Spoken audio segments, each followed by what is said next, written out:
Way back in grade 8, I did a school project on pioneer fences. I'm hoping to improve my mark on that project with this little video.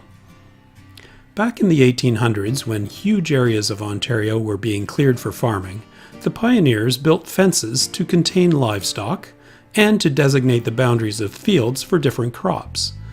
Naturally, they wanted to use materials that were close at hand and to make the fence building as easy as possible.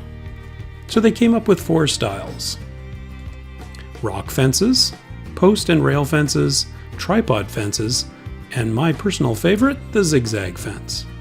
Let's have a quick look at each one. Rock fences are an easy choice if your fields are already full of rocks, since you have to move them out of the fields anyway, so why not build a wall? Here's a beautiful example. But if you don't have enough rocks for a high enough wall, a post and rail fence might work well. Lots of cedar trees to clear, and the wood tends to be straight and weathers very well.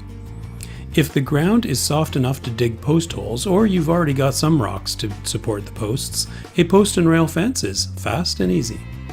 But if the ground is too tough for digging post holes, using tripods instead of buried posts is a great alternative.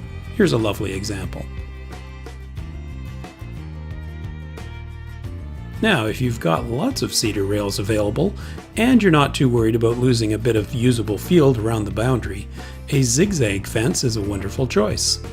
Zigzag fences are self-supporting with no posts or tripods, although this one has a few posts here and there, and as a bonus, they look cool from the air, although maybe that wasn't so important in the pioneer days.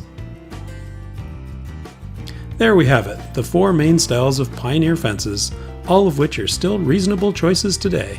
Thanks for watching, like and comment below, and if you haven't already done so, please subscribe to my YouTube channel.